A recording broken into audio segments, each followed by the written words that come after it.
چشم بیداری تو هستم کشورم، نامبرداری تو هستم کشورم. عمرها در زیر گردون سربلند، مثل کوهساری تو هستم کشورم. رود سیهونی من و وخشم تویی، کارزار و رستم و رخشم تویی. به تو جانم میکند ترک بدن، تاجیکستان زندگی بخشم تویی. السلام علیکم بینندگان عزیز تلویزیون بهارستان. صبح زیبا و نکوی فصل دی یعنی زمستان را برای هر یک شما مبارک و فرخنده میگوییم. باور داریم که این صبح نکوی وطن را باز هم با یک چهره خوش و بالیده استقبال کرده اید و همکنون برای اجرای نقشه های امروزه کمر همت ببستید. این صبح پرصفا به تاجیکستانی عزیز قدم رنجه نموده است و بیایید یک جای آن را با خوشی و خرسندی استقبال میگیریم.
саломати ҳар як инсон дар дасти худи уст ва чуноне ки мо медонем як матали мардумие ҳаст ки табиби ҳар як шахс маҳз худи ӯ маҳсуб меёбад.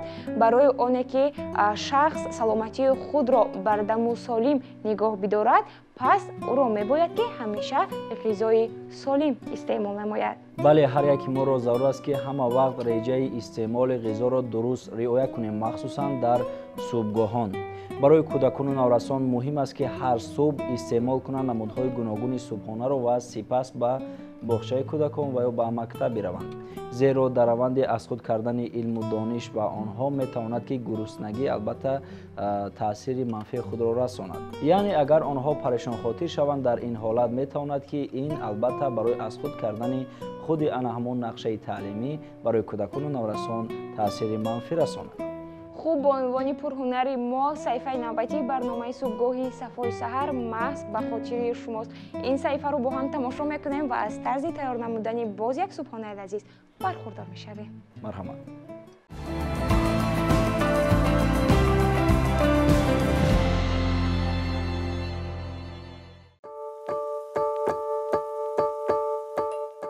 صبح یکایک شما به خیر و شادی باشد بینندگان عزیز تلویزیونی بهارستان. بخش نوبتی صبحانه از منظور شما و این لحظه ما تصمیم گرفتیم تا با شما طرز آماده کردن چنین کلچه‌قند را نشان دهیم.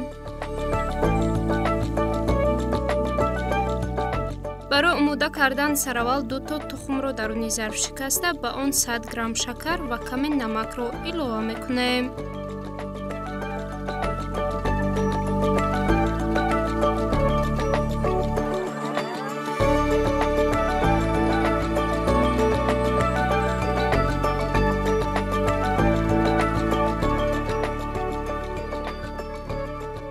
دو 250 گرم شیر را روی تخم ریخته لط میزنیم.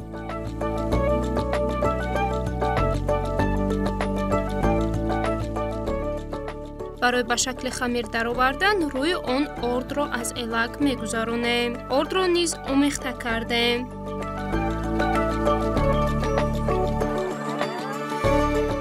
اکنون باشد روغن رستنی را به خمیر اضافه کرده کمی وانیلین را در آخر به ظرف میریزیم.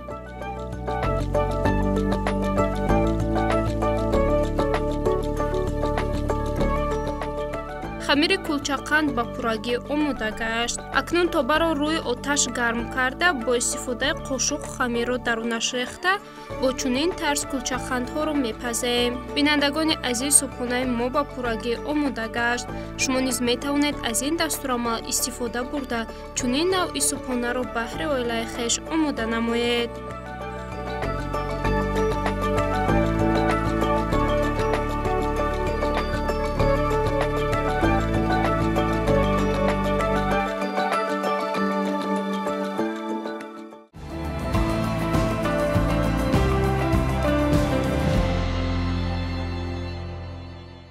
инсонҳо дорои хотироти зеҳнии гуногун мебошанд.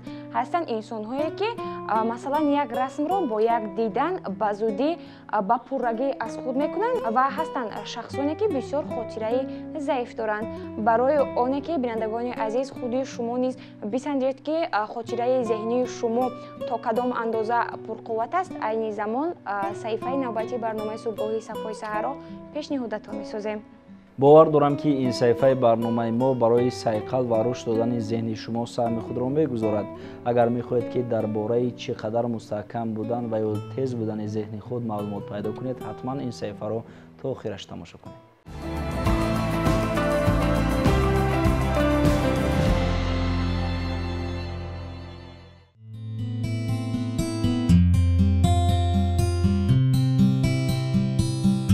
салом дӯстони азиз, имрӯз мо бо шумо тестеро анҷом медиҳем ки зиракӣ ва чусту чолокии шуморо нишон медиҳад. ман ба шумо якчанд расмро нишон медиҳам ва шумо бояд дар ин расмҳо ашёҳои якхела бударо ёбед. акнун биёед оғоз мекунем. 2 тухми нақши якхела доштаро дар ин расм ёбед.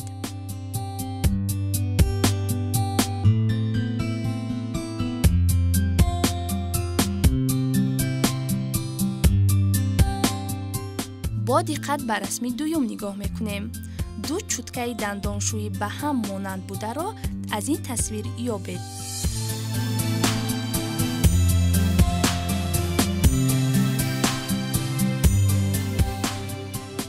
мегузарем ба тасвири навбатӣ.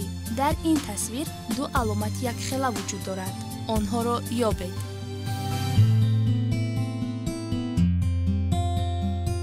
ба расми навбатӣ бо диққат менигарем ва ду нақши ба ҳам монанд бударо меёбем.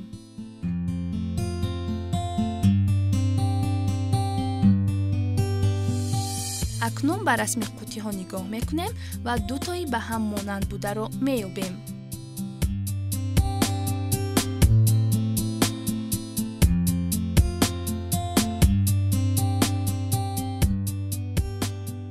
бо диққат ба расми навбатӣ нигоҳ кунед ва ду меваи якхела бударо ёбед.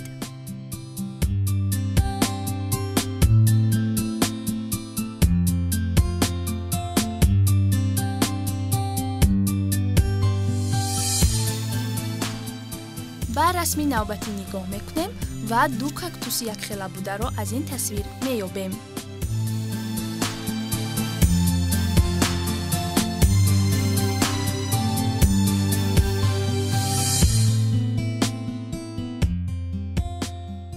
мегузарем ба расми навбатӣ ва дар ин расм ду ҷонвари ба ҳам монанд бударо меёбем.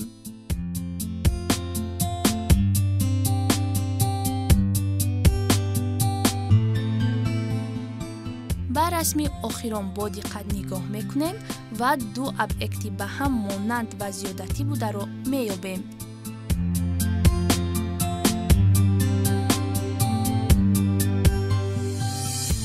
бинандагони азиз, дар инҷо бахши навбатии барномаи мо ба охир мерасад. бахшҳои дигари барномаи мо идома доранд. бо мо буданро фаромӯш насозед.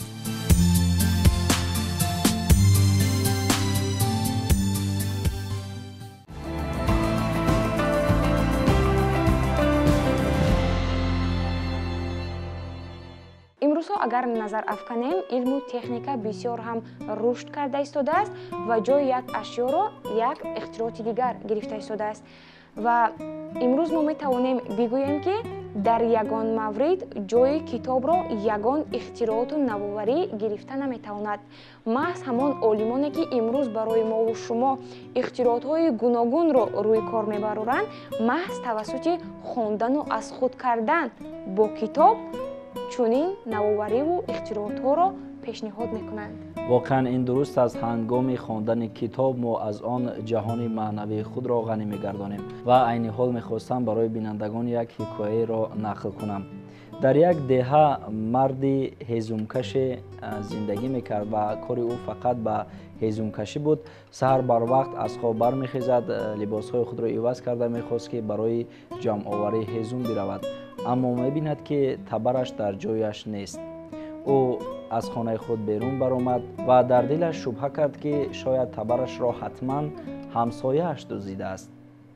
ӯ чанд лаҳза корҳои ҳамсояашро назора кард.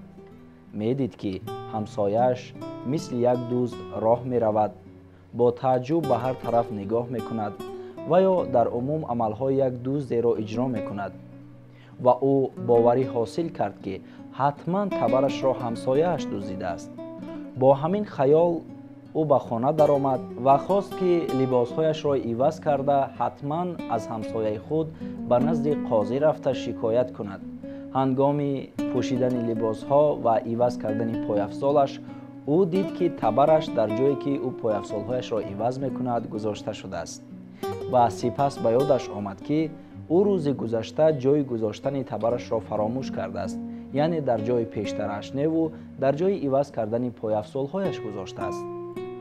бо ҳамин фикр ӯ боз ва берун аз хона баромад ва корҳои ҳамсояашро аз дур назора кард.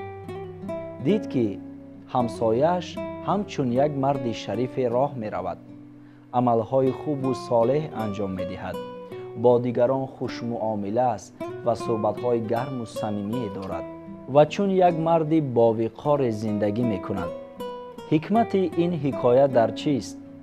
албатта дар он аст ки мо набояд зуд хулосабарорӣ кунем, ҳар кореро ки мебинем ва ё анҷом медиҳем ё гумони баде ба як амале дорем, ҳатман онро бояд санҷида сипас баҳо диҳем. яъне инсониятро мебояд ки дар ҳама ҳолат маҳз бо далел сухан биронад ва ин марде ки ҳезу майда мекард, яъне дар хашму ғазаб буд ки ҳамсояш аз ӯ нопурсида табари ӯро дуздидааст ва сари ҳамин фикр қариб буд ки ба назди қозӣ биравад ва ба сари ҳамсояи бечора тӯҳмати ногаҳониеро бор намояд. Бале, ва бинандагони азиз, дӯструякони азиз, шумо низ дар ҳама ҳолат ҳангоме ки сухан меронед ва ба ягон амале шаку шубҳа доред, ҳатман бо далел ва бо боварии хубе ба худ сухан биронед. само инҷо ки бештар ҳикоя нақл кардем, инҷо мехостам боз ҳам барои бинандагон як ҳикоя хурдеро ту нақл кунем. хуб боке нест. рӯзе муаллима ба синф медарояд ва аз талабагон мехоҳад имтиҳон бигирад. талабагон ҳангоме ки дохили синф ҳастанд ва онҳо имтиҳон меспоранд, муаллима як як ба онҳо назора мекунад ва меравад назди писараке ки ӯ ҳамаи мисолҳоро иҷро карда истодааст ва чашми муаллима ба варақ меафтаду мегӯяд ки ин амале ки ту иҷро карда истодаӣ, ин нодуруст аст ва ту аз формулаҳои нодуруст истифода карда истодаӣ. муаллима ин суханро мегӯяду писаракро тарк мекунад ва ба назди толибилмони дигар меравад. писарак зуд парешонҳол мешавад ва бозам сари он масъала фикр мекунад ва ҳамаи мисолҳоро ба куллӣ ҳал мекунаду рӯзи дигар номи худро дар аввалин ғолибони муассиса мебинад ки ӯ аллакай 100 хол гирифтааст. сипас ба назди муаллима мешитобад ва мегӯяд ки муаллима, барои чӣ ҳангоме ки шумо дидед ки ман формуларо дуруст иҷро карда истода будам, вале шумо назар афкандеду гуфтед ки ин мисоли ту нодуруст аст. баъд муаллима лабханд мезанад, мегӯяд ки ман дидам дар ҳоле ки ту мисолро дуруст иҷро карда истода будӣ, вале боз ман хостам ки ту ҳисси боварӣ ба худро зиёдтар намоӣ. ва мазмуни ҳикоя дар чист, ҳикмати ҳикоя дар чист? ҳар як инсон новобаста аз макону замоне ки ӯ қарор дорад, бояд ҳамеша ба худ боварӣ дошта бошад ва мутмаъин бошад ки коре ки дар пеш истодааст ба хубӣ анҷом медиҳад. воқеан ҳам маъно ва мазмуни ин ҳикоя дар он аст ки агар ҳар нафаре ки мехоҳад ба мақсади муайян кардаи худ бирасад, ҳатман бояд ба он бовар дошта бошад ки аз уҳдаи он кор ба хубӣ баромада метавонад. танҳо талош, заҳмат ва боварӣ ба худ метавонад ки инсонро ба ҷодаи муваффақияти хеш бирасонад. чуноне ки мегӯянд, боварӣ доштан қисмате аз муваффақ буданҳост.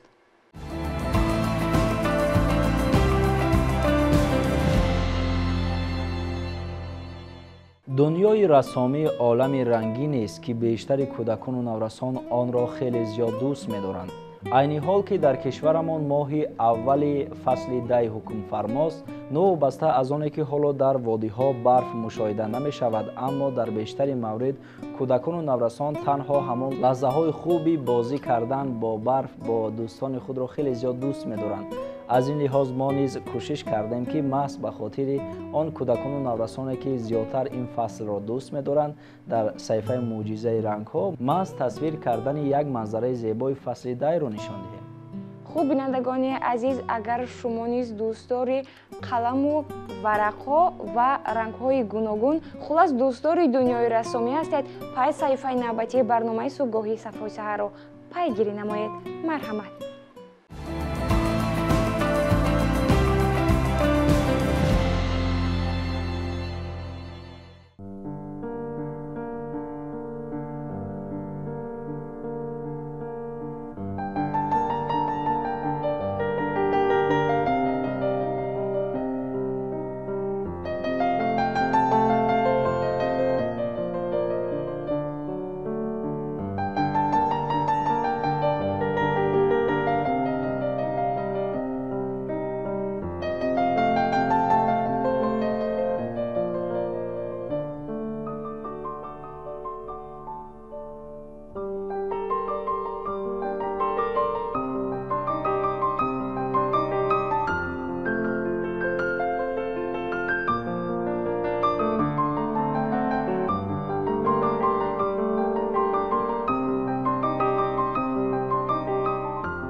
این صبح زیبا و با صفای دیار بهرتان بخیر باشد بینندگان عزیز. در حیات همه نابغه ها فکت و دلیل های عجیبی موجودند که نه همه از آنها واقف هستند. از جمله در حیات اینشتین عجایبات های نهفته است که انسان را به حیرت می‌آورند. پس ما را همراه باشید تا از دلیل های عجیب روزگار دانشمند فیزیک آلبرت اینشتین معلومات پیدا کنید.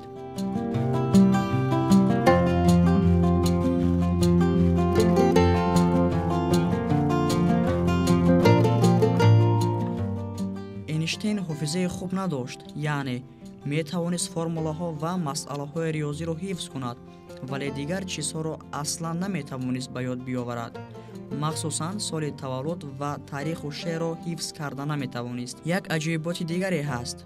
اینشتین از جوانی تا مرگ جوراب نپوشیده است، حتی در ملاقات‌های رسمی. آلبرت اینشتین یک دانشمند فیزیک و یکی از مهمترین عالمان عصر 20 بود. وی نظریه نسبیت را تهیه کرد که آن یکی از مهمترین اساس‌های رشد فیزیک معاصر به حساب می‌رفت. آلبرت اینشتین 14 مارس سال 1879 در اولم شهری که به سلطنت ویتنبرگ امپریای آن وقت گرمانیا تعلق داشت تولد شده است.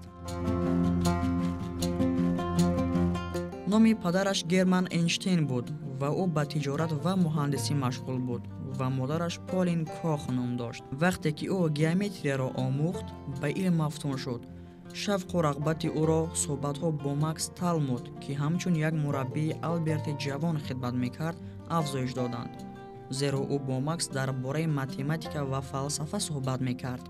برخلاف اعتقاد معمول، اینشتین در سن خیلی جوانی در متماتیک و فیزیک عالی‌جناب بود و حتی دانش وی به سطح بچه‌های سن و سال خود خیلی بلندتر رسید. در سال 1895 وی قرار کرد که به مکتب فدرالی پلی‌تکنیکی سیوریخ مراجعت کند، اما نتوانست به آن داخل شود. ولی بهاهایش از فیزیک و متماتیک به درجه خوب بودند که به او توصیه دادند که تحصیلات میانه خود را در اراوی شویتساریا به اتمام رساند. سال دیگر او امتحان را سپارید که با آن شهادتنامه مکتب میانه را به دست آورد. در سال 1900 کاری اولین او در مجله مخصوصی معروف به تب رسیده است، Annalen der Physik، که کار درباره پدیده کپیلاری بود. پس از گذشت سالها آلبرت اینشتین رساله خود را به اتمام رساند که آن را عنوان کرد معین کنی نوی اندازه مولکولوی. با این راه او سال 1905 در دانشگاه سیوریخ عنوان دکتری گرفت. اینشتین مؤلف 300 کار علمی در ساحه فیزیکا و 150 کار در دیگر ساحه هاست. در بین سهم‌هایی که اینشتین در سال 1905 گذاشته است، کارهای او اوید به افکت‌های فوتوالکتریکی نسبی مخصوص و برای بین انرژی و ماسه می باشد. در سال 1913 آلبرت اینشتین به هیئت اکادمی علوم‌های پروسیا شامل شد. غیر از آن او وظیفه دیرکتوری انستیتوت فیزیکای کایزر ویلهلم را اشغال کرد. از سال 1914 او به فاکولته دانشگاه برلین داخل شد. پس از 3 سال اینشتین پرزیدنت جمعیت فیزیکی آلمان شد. در سالهای آخر خود اینشتین خود را به تحقیق آن چیزی که نظریه یگانگی ساحه مینامید بخشید. با آن او کوشش کرد که ساحه‌های الکترومگنیتی را با میدان جاذبه ارتباط دهد، اما کوشش‌های او برای روشن کردن ایده میدان یگانگی به نتیجه انجام یافتند. تا حال تحقیقات در این مسئله با نظریه سطر و نظریه ام ادامه دارد.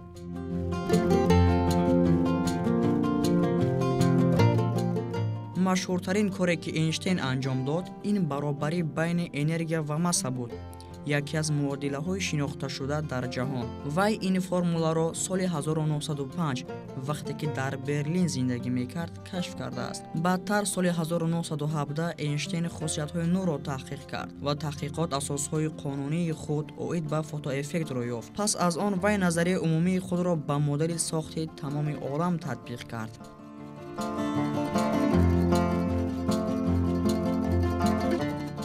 آلبرت اینشتین 17 اپریل سال 1955 در سن 76 سالگی در پرینستون نیوجرسی از عالم چشم پوشید. باید گفت که سهم اینشتین در علم علل خصوص در ساحه فیزیکا او را به یکی از شناخته ترین مردان زمان تبدیل داده است. خب بینندگان عزیز، این بودند چند معلومات اوید به روزگار و فعالیت نابغه نوتکرار آلبرت اینشتین که براتون معلومات دادیم.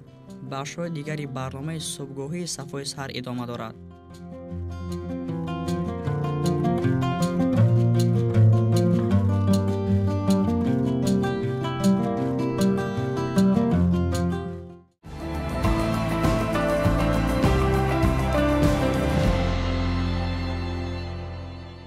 از دوره قدیم تا به امروز هیچ یک انسان دنیای خود را بدون عالم حیوانات تصور کرده نمیتواند، چون که حیوانات جزئی جداناپذیر دنیای ما انسانها به شمار میروند.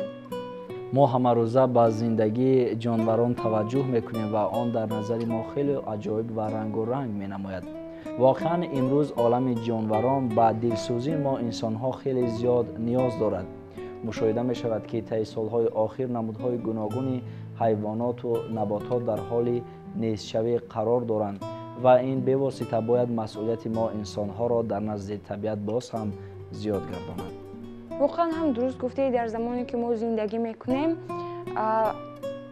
نگاه و نظری دلسوزانه داشتن نسبت به حیوانات برای هر یک انسان ضرور است، چون این زمان در جمهوری تاجیکستان یک قطار قانون‌ها نیز قبول گردیدند دایر به همان حیواناتی که امروز برای حفظ نیاز دارند و سرشمار آنها الکی کم مانده است و بازم مقصد از قبولی چنین قانون‌ها در آن است که ما انسان‌ها در همه حالت باید از چنین حیوان‌ها حفظ کنیم و برای دنیا و حیات آنها بسیار هم نظری نیکو داشته باشیم.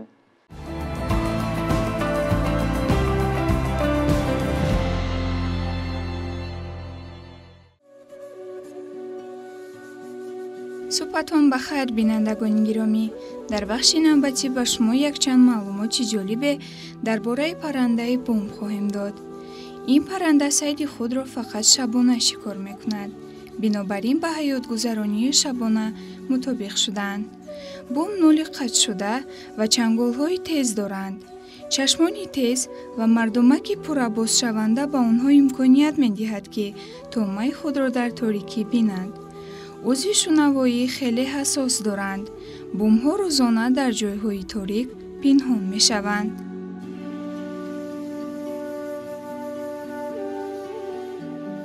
بوم‌ها در روی زمین خیلی وسیع پهن شدند. در تمام دنیا 200 نمود و در مملکت‌های سابق اتحادیه شوروی 20 نمود بوم‌ها پهن شدند. در تاجیکستان 8 نمود بوم‌ها با ما معلوم می‌باشند، از جمله چغز خانگی، بوم بیابانی، سپلیوشکا، چغز پرپای، بوم گوشدار و دیگر نمود بوم‌ها نیز با ما معلوم می‌باشد. در جنگل‌های توندرا بوم سفید زندگی می‌کند که از روی تماماً سفید بودن پرها و اندازه کلان داشتنشان فرق نموده روزانه هم شکار کردن می‌توانند. در روی زمین بالای درختان لانه ساخته 2-3 دانه تخم می‌گذارند. پرنده‌ها، زرگوش‌ها، خورپشت و خاینده‌ها را می‌خورند. باید قید نمود که بوم‌ها و خایندگان ضرررسان را خورده به خواجگی کشاورزی فایده زیاد می‌رسانند.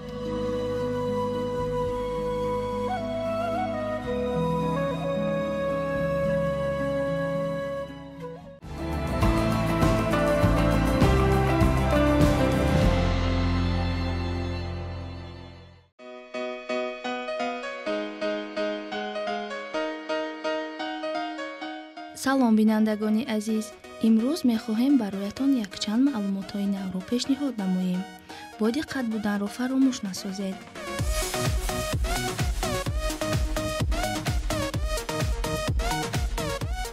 оё медонед, дар мисри қадим куштани гурба ҷинояти ҷиддӣ ба ҳисоб мерафт?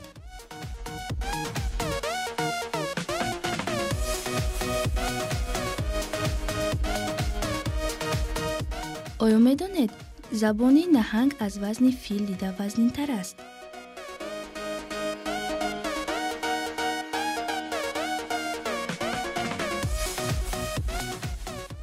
оё медонед, кӯчаҳои ҷопон ном надоранд?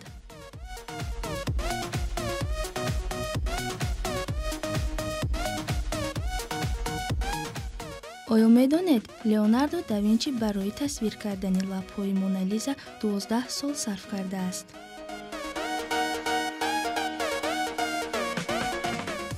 оё медонед, дили наҳанг дар як дақиқа тақрибан 9 маротиба метапад?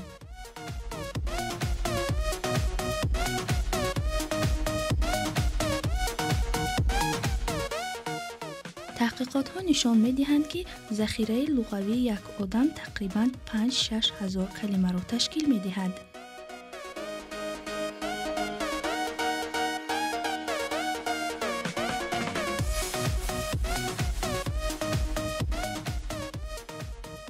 оё медонед, бо як ручкае ки бе ягон мушкилӣ менависад, тақрибан 50 000 калима навиштан мумкин аст.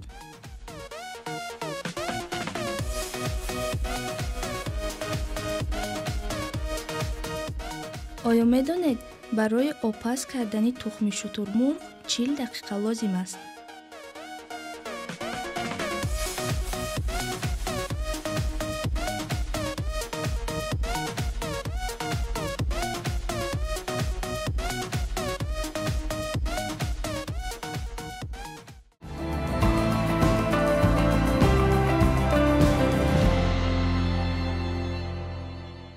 бинандагони гиромӣ, бори дигар субҳи зебои ватан барои ҳар яки шумо муборак ва фархунда бошад. ин идомаи барномаи субҳгоҳии Сафои саҳар мебошад, ки шумо тавассути телевизиони Баҳористон тамошо доред. хуб, дар барномаи субҳгоҳии Сафои саҳар мо саҳифаҳои гуногунро ба шумо пешниҳод намудаем ва саҳифаҳои барномаи субҳгоҳии Сафои саҳар доир ба масъалаҳои гуногун дар ҳаёти рӯзмарраи мову шумо рух медиҳанд. доир ба ҳамон масъалаҳо буд ва фикр мекунам, ки аллакай шумо низ фикру ақидаҳоятон низ парешон шуда бошад ва барои оне ки мо хастагиро аз рӯҳу равони шумо рафт созем, инҷо барои шумо як саҳнаи ҳаҷвиро пешниҳод месозем. марҳамат.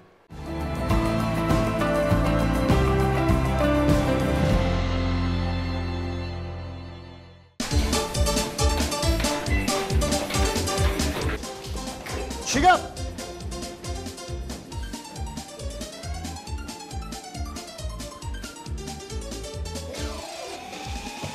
خوش؟ باز همون کارها ها؟ باز همون جغ وغ؟ تمام مکتب از شما داد دارد. با داد آمدگی. فیخان مجلس و پدر و مادران گفتیم. نیمی والدین شما نآمد. شنبه گذشته. کنی؟ سلام. السلام. منکر. سلام. السلام. شنید؟ به آواز. حاضر من روی خطی آن طلبگانی که پدر و مادرشان با مجلسی صنفمان نآمدند یک تا خوانده سرزنش میکنم. سلیمова موپایکر خوش کاری گپ زدید؟ برای چی پدر و مادرتون نآمدن؟ آخه معلم پدرم در روسیه هستند و مادرم بیمار و برای همین آمدن نتوانستم معلم جان. چیه؟ اکا سفرعلی تو حاضر نآمده است از روسیه ها؟ نه. شین کی میبیاد؟ اقلا تا تابستان میآمده است البته. بله. بسیار خوب بسیار خوب. سفر و مولان ببی کنی مولانا بانو گپ زن؟ برای چی پدر و مادرت نآمدن؟ پدر و مادرم در کار بودند، برای همین نتوانستند بیایند. آخر روز شنبه بود در کار بودند؟ شنبه؟ آخر آنها در بازار کار میکنند. بیبیت چی؟ بیبیت؟ بیبیم خانبان بود. خانبان. چه؟ سفرعلی مصطفی کنی گپ زن؟ برای چی پدر و مادرت نآمدن؟ آخر معلم خودتان گناهگارید. چی من گناهگارم؟ نفهمیدم. آخر گفته بودید کو؟ چی گفته بودم؟ سیری خانه را به مکتب نیارید. خوش. سیری مکتب را به خانه نبرید. برای همین من خبرکشی نکردم.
накати гул аз ҳавоят мерасад, савти булбул аз навоят мерасад, бӯи фардои дурахшони ватан аз дари меҳрошноят мерасад.